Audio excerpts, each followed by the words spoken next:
श्रीमद्भागवते महामुनिकृते किंबा परैरीश्वर सद्यो हृद्यवरुध्यते त्रिकृतुभिः शुश्रूषुभिस्तत्क्षणात्। एक हमारे ब्रज में मदन मोहन जी का मंदिर था। सप्तनिधि का पद गाते हैं ना हम, श्यामा हृदय कमल सो प्रगटो। उसमें तीसरे ठाकुर, दूसरे ठाकुर कौन है? मदन मोहन जी। हमारे वृंदावन के 7 ठाकुर कौन कौन से? गोविंद देव, गोपीनाथ, मदन मोहन, राधा रमण, राधा वल्लभ, जुगल किशोर और श्री बांके बिहारी। ये 7 ठाकुर हैं वृंदावन के। सबसे पहले कौन है? गोविंद देव, जयपुर में। दूसरे गोपीनाथ, वो भी जयपुर में। तीसरे मदन मोहन, वो कहां है? करौली, राजस्थान में। ये सब मुगलों के बाद और कई कारणों से 4 ठाकुर हमारे ब्रज से बाहर गए। गोविंद देव, गोपीनाथ, मदन मोहन और आपके पन्ना में विराजमान जुगल किशोर। तो मदन मोहन जी के एक परम उपासक थे, उनका नाम था काले खां। क्या नाम था? काले खां। मुस्लिम थे। बड़ी अच्छी कथा उनकी। काले खां के विषय में वर्णन आता है कि काले खां जो थे वो करौली, राजस्थान में रहते थे और वो मंदिर नहीं जाते थे। केवल घर चलाने के लिए काम ढूंढा था उन्होंने, और उनको काम क्या मिला था? झाड़ू लगाने का। मंदिर में झाड़ू लगाते थे, मंदिर में नित्य झाड़ू लगाते। और कभी दर्शन करते नहीं थे मदन मोहन जी का, बस उनका काम था बाहर की पूरी सफाई साफ सुथरी कर देना, आदि आदि ऐसा काम। एक दिन राजभोग आरती हो रही थी मदन मोहन जी की, और काले खां ऐसे झाड़ू लगा करके और बस झाड़ू रख करके जा रहे थे, और राजभोग आरती की भीड़ लगी थी। तो काले खां के मन में आज पता नहीं क्या आया, उसने कही इतने सालों से मैं यहाँ पे झाड़ू लगा रहा हूं, एक बार देखूं तो सही है मंदिर का देवता है कैसा। तो भीतर भी नहीं गए, बाहर निकलते निकलते ऐसे पीछे मुड़ करके देखा, और जैसे ही मदन मोहन लाल जी का स्वरूप देखा, कटाक्ष नेत्र, मधुर मुस्कान, हाथ में वंशी। अब काले खां की स्थिति ये हो गई कि पीछे एक बार देख करके काले खां ने जैसे ही आगे देखा, अब वो जहां देख रहा है वहां उसको वही दिख रहे हैं। अब जिधर देखें वही मदन मोहन जी दिख रहे हैं। ये मदन मोहन जी का दर्शन करा रहे हैं आपको टीवी पे, ये मदन मोहन जी, यही छवि दिखे। अब तो काले खां की स्थिति हो गई कि अपने घर जाता और अपनी नमाज आदि जो भी उनकी होती थी वो करते, लेकिन वो नमाज करने भी बैठे तो उसके बाद भी उनको यही रहती कि अब कब भोजन पाके मैं फिर से शाम की सेवा में जाऊं। और शाम को पहुंच गए, जाके अपना झाड़ू आड़ू करके वो फिर से देखा। अब तो रूप माधुरी का दर्शन करके मदन मोहन बोले, ये इतना सुंदर बालक, इतना इतना बढ़िया श्रृंगार, इतने सुंदर नेत्र, इतने सुंदर गाल, इतना सुंदर मुखमंडल। अब तो मदन मोहन जी को लत लग गई, काले खां को लत लग गई मदन मोहन जी के। और मैं गलत नहीं बोला, मैंने सही बोला, मदन मोहन जी को लत लगी है काले खां को देखने की। भैया अगर हम जब दर्शन करते हैं, हम तो 2-2 घंटा देखते रहते हैं, तो भी हमको कोई फर्क नहीं पड़ता। पर एक छवि देखते ही चित्त वृत्ति अपने वश में ना हो तो समझ जाना आपने नहीं, ठाकुर जी ने आपको देखा है, ठाकुर जी की दृष्टि आप पे पड़ी। हमारे शैलेंद्र जी बता रहे थे कि महाराज जी बिहारी जी में कभी गया नहीं, वृंदावन से हमारा कोई दूर दूर तक संपर्क नहीं, पर देखते ही मेरे नेत्रों से आंसू नहीं रुक रहे हैं। आपको मान तो नहीं होना चाहिए इस बात का, अभिमान भी ना हो, भगवान करे कभी, पर आपने नहीं, बिहारी जी आपको देख रहे थे, इसीलिए आपके नेत्र सजल थे। उनकी दृष्टि पड़ जाए तो फिर किसी काम के रह थोड़ी जाते हैं।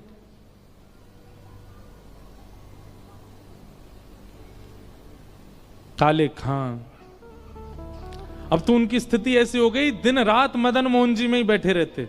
उनकी पत्नी को यह बात पता चल गई कि ये अपना देवता छोड़ करके अपने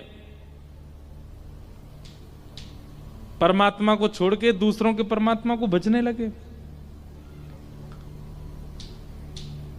काले खां के कोई संतान नहीं थी और उनकी पत्नी ने सारा आरोप लगा दिया मदन मोहन जी पे। बोली कि तुम्हारे संतान इसीलिए नहीं है, हम दोनों के बालक इसीलिए नहीं हो रहे हैं क्योंकि तुम हमारे भगवान को तो मनाते नहीं हो, ये हिंदुओं के भगवान को मना रहे हो। हमारे भगवान को मनाओगे तो संतान होगी ना हमारे घर में। और इस बात का इतना आरोप लगाने लगे काले खां के ऊपर। काले खां बोले अब कुछ ऐसा करना पड़ेगा कि ये आरोप दूर हो। संतान की प्राप्ति की इच्छा नहीं है, इच्छा क्या है कि मदन मोहन जी पर आरोप ना लगे कि इनकी वजह से मुझे संतान नहीं है। वो प्रियतम मानते थे मदन मोहन जी को, अपना प्रेमी। मदन मोहन जी से जाके बोले, हे नाथ, मुझे संतान नहीं चाहिए, पर मेरी पत्नी आप पर आरोप लगाती है कि आपकी वजह से मुझे बालक नहीं हो रहे हैं। मेरी पत्नी आप पर आरोप लगाना बंद कर दे और उसकी बात गलत साबित हो जाए, इसके लिए मैं आपसे कह रहा हूं एक संतान मेरे घर में हो जाए। मदन मोहन जी ने ऐसी सुनी कि उसके 11 महीने बाद ही काले खां के घर एक पुत्र का जन्म हो गया। और पुत्र का जन्म हुआ, अब सुनो बात सुनो, पुत्र का जन्म होकर पिता नृत्य करता है कि मैं पिता बन गया, पर काले खां तो सीधे जैसे ही पता चली बेटा हुआ है, मदन मोहन जी के मंदिर गए, वहीं जाके नाचने लगे। मेरे मदन मोहन जी कलंक रहित हो गए, मेरे मदन मोहन जी पे अब कोई कलंक नहीं लगाएगा, मेरे ठाकुर जी कलंक रहित हो गए। उनको प्रसन्नता उसकी नहीं कि बेटा हुआ है। मदन मोहन जी बस अब जीवन में आपसे कभी कुछ नहीं मांगूंगा, आप ऐसे घर वालों का मुंह बंद कर दिया आपने, अब मैं आपका, आप मेरे, हमारे बीच में अब कोई नहीं आएगा। लेकिन एक बात याद रखिएगा, कृष्ण को भजने वाले सब कान खोल के सुनो, सब कुछ सीधा सीधा सीधा सीधा चले ये ठाकुर जी को मंजूर नहीं है। कुछ तो टिगड़मबाजी करते हैं, टेढ़े हैं ना, कुछ तो करते हैं। एक दिन अब धीरे धीरे उनका पुत्र बड़ा होने लगा। अब पत्नी रोकती नहीं थी काले खां को, क्यों, बेटा मिल गया। एक दिन बेटा थोड़ा बड़ा हो गया, जमुना किनारे खेल रहा था और एक काले सर्प ने बेटे को डस दिया। नीला पड़ गया पूरा पुत्र, और उस पुत्र को गोद में लेकर के पत्नी रोते रोते काले खां के पास गई। काले खां मंदिर में बाहर झाड़ू लगा रहे थे, वहीं बैठे रहते थे, चिंतन करते थे मदन मोहन जी का। हमारे पुत्र को सर्प ने काट लिया, चिल्लाती हुई आई, जल्दी करो, वैद्य के पास ले चलो, किसी फकीर के पास, उसको झाड़ा लगवाना पड़ेगा, इसका विष उतरवाना है। और उसी समय घंटे घड़ियाल बजने लगे, मदन मोहन जी की आरती होने लगी। काले खां ने अब नियम बना लिया, तो सारी आरतियों के दर्शन बाहर ही खड़े खड़े करते थे, अंदर नहीं आते थे। कहीं कोई कुछ कह ना दे, कोई कुछ कहता नहीं था, पर फिर भी उनको था कि मुझे कहीं कष्ट ना हो जाए कि कोई मुझे टोक दे, तुम क्यों आ गए, इसलिए बाहर जी दर्शन करते थे। यहां पत्नी मृतक पुत्र को हाथ में लेके खड़ी है कि जल्दी किसी वैद्य के पास ले चलो, और यहां मदन मोहन जी के घंटे घड़ियाल बजने लगे, आरती हो रही थी। तुरंत उत्साह में खड़ा हो गया और खड़े होकर के मृतक पुत्र को देखने के बाद भी पलट गया और मदन मोहन जी की आरती करने लगा। दूर से बोले, आहा मेरे लाला, कितने सुंदर लग रहे हो, कितने प्यारे लग रहे हो। पत्नी ने जब ये दृश्य देखा, अपने मृतक पुत्र को वहीं रख दिया और अपने पति से लड़ने लगी। बोले कि तुम किस नरक में जाओगे, कि क्या गति होगी तुम्हारी। तुम अपने परमात्मा को छोड़ दूसरों के परमात्मा को भजते हो, और वो भी इस स्थिति में, तुम्हारा बालक मरा पड़ा है सामने।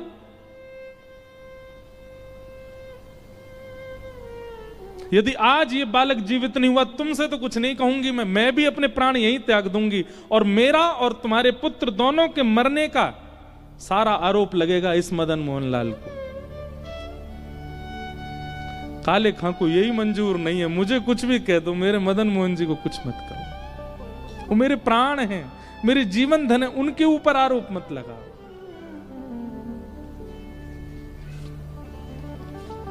मदन मोहन जी की आरती चल रही है और पत्नी यहां पर अपने प्राण त्यागने की बात कर रही है। यदि मेरा पुत्र जीवित नहीं हुआ ये आरती विश्राम होने तक, तो मैं भी प्राण त्याग दूंगी।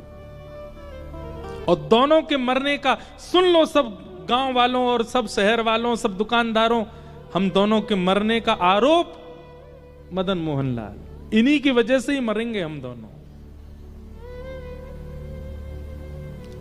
काले खां के नेत्र सजल हो गए, अपने मधुर मदन मोहन जी को देख रहे हैं। तो काले खां ने उर्दू में एक पद गाया मदन मोहन जी का कि मुसफ़्फ़क़ सफीक रफीक दिल दोस्त मेरे, ठाकुर जी से कह रहे हैं, मेरी नजदीकी हकीकी ख्याल कीजिए, मेहरबान कदरदान आला तू जहान बीच, मुझसे गरीबों का गुनाह माफ कीजिए,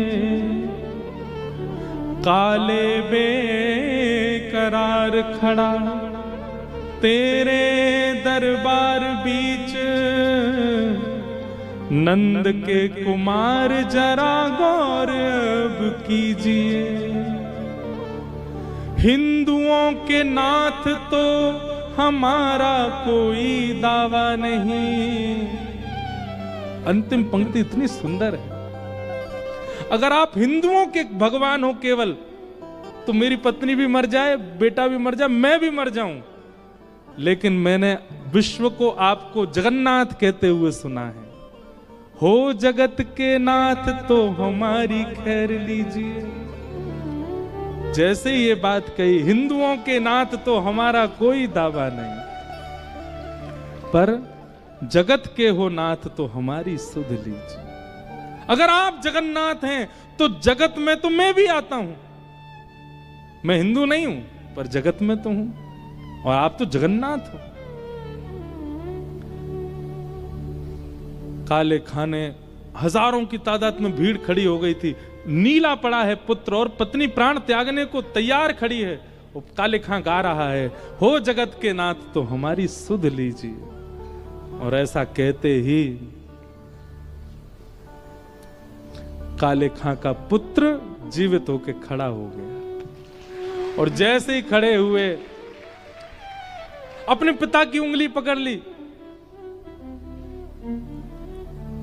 अपनी भाषा में जो पिता को बोलते हैं वही बोलते हुए, पिताजी,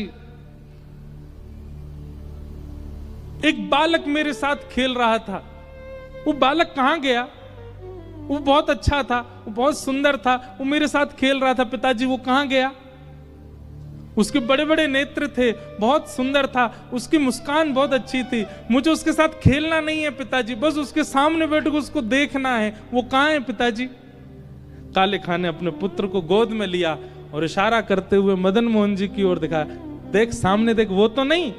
और जैसे ही बालक ने देखा, हाँ पिताजी यही तो था जो मेरे साथ खेल रहा था, इतनी देर से मैं और ये यमुना तट पे ही खेल रहे थे। उसी दिन काले खां की पत्नी, उनकी बेगम और उनके पुत्र तीनों और पूरा वंश मदन मोहन जी के दरबार के सेवक बन गए। आज भी मदन मोहन जी में आरती होती है, आरती के बाद ये गाया जाता है। मदन मोहन जी के बाद एक शब्द और गाते हैं वहां पे, करौली राजस्थान में, कारे के बेटा को जब कारे ने खायो, कारे के बेटा को जब कारे ने खायो, तो कारे की कविता सुन बेटा जिवायो है। कारे के बेटा को कारे ने खायो, तो कारे की कविता सुन कारे ने जिवायो है। ये भी तो काले हैं, ऐसे हमारे ठाकुर जी। तो संबंध बहुत जरूरी है ठाकुर जी के प्रति, और वो संबंध कथा बनवाएगी। गाओ, ब्रज के नंद लाला, राधा जी के सांवरिया, सब दुख दूर हुए जब तेरा नाम लिया। ब्रज के नंद लाला राधा जी के सावरिया, सब दुख दूर हुए जब तेरा नाम। एक रहस्य की बात बताएं, अगर कथा हो और कथा में कीर्तन हो और उस कीर्तन में कोई ताली ना बजाए और गाए ना, और कहीं गलती से उसका दोबारा जन्म अगली बार हुआ तो जीव और हाथ मिलते नहीं है फिर। इसलिए आप सबसे हमारी प्रार्थना है, इतना मधुर संकीर्तन है, इतना मधुर वातावरण है, सागर में एक सूक्ष्म कुंभ जैसा प्रकट हुआ है। ठाकुर जी की ऐसी मधुर कथा चल रही है, भाव से करताल बजा के मदमस्त होकर के गाइए सब लोग। ब्रज के नंद लाला राधा जी के सांवरिया, सब दुख दूर हुए जब तेरा नाम लिया। ब्रज के नंद लाला राधा जी के सावरिया, सब दुख दूर हुए जब तेरा नाम लिया। ओ सब दुख दूर हुए जब तेरा नाम लिया।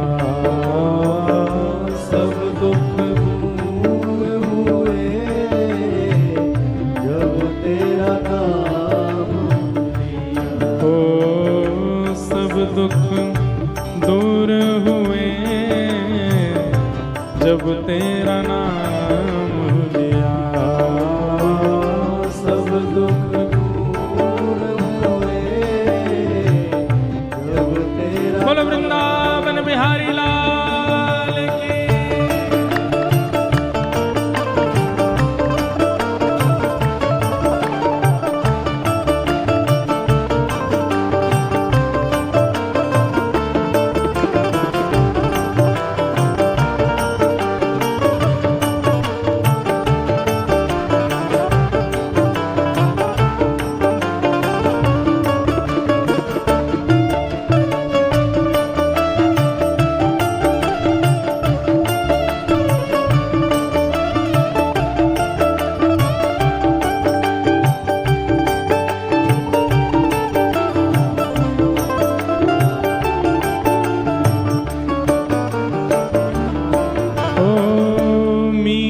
पुकारे तुम्हें गिरधर गोपाला। मीरा पुकारे तुम्हें गिरधर गोपाला। ओ मीरा पुकारे तुम्हें गिरधर गोपाला।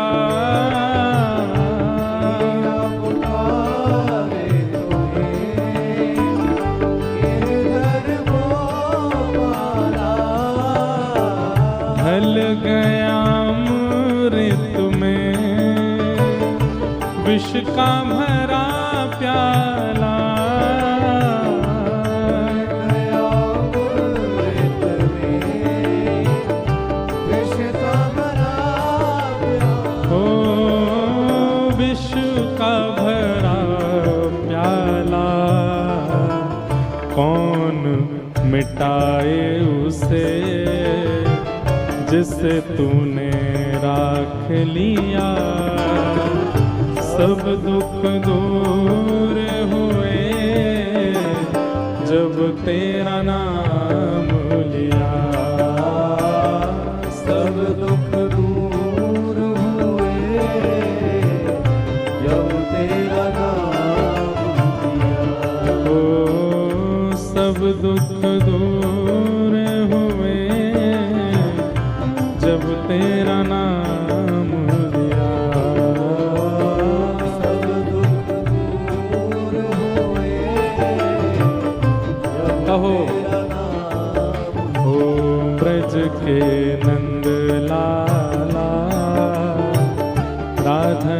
के सांवरिया सब दुख दूर हुए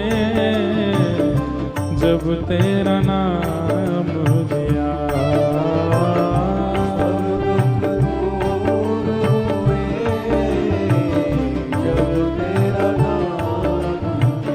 और देख रहे हो तुम मेरे दुखड़े सारे, देख रहे हो तुम मेरे दुखड़े सारे,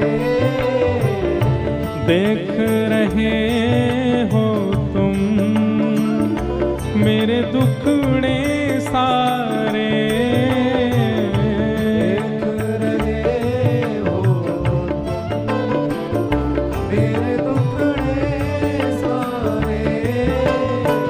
कब दर्शन दोगे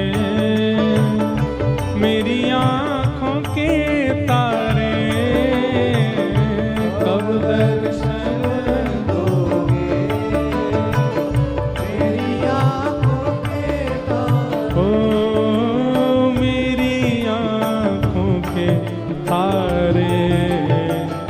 अधर पे मुरली है कांधे पे कामरिया सब दुख दूर हुए जब तेरा नाम लिया। सब दुख दूर हुए जब तेरा नाम। गाओ भाव से ओ ब्रज के नंद लाला राधा जी के सांवरिया सब दुख दूर हुए जब तेरा नाम लिया। सब दुख दूर हुए जब तेरा नाम। ओ सब दुख दूर हुए जब तेरा नाम लिया।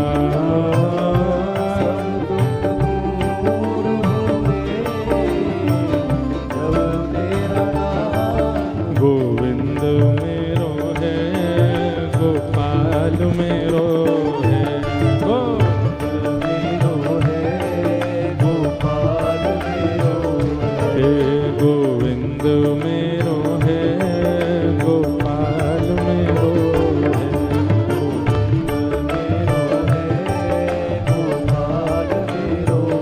हे मेरा बांके बिहारी नंदलाल मेरो है, मेरा बांके बिहारी नंदलाल मेरो है, हे मेरा बांके बिहारी नंदलाल मेरो है, मेरा बांके बिहारी नंदलाल मेरो है, हे प्यारो गिरिवरधारी गोपाल मेरो है, गिरिवरधारी गोपाल मेरो है, राधा रमण बिहारी नंदलाल मेरो है, रमण बिहारी नंदलाल मेरो है, हे सेवा कुंज बिहारी नंदलाल मेरो है, सेवा बिहारी नंदलाल मेरो है, राधा वल्लभ बिहारी गोपाल मेरो है,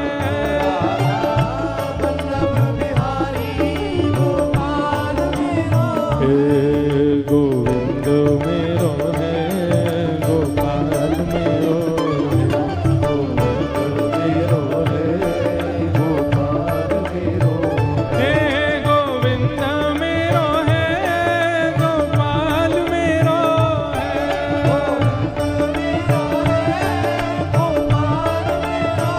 हाँ गोविंद मेरो है गोपाल मेरो है,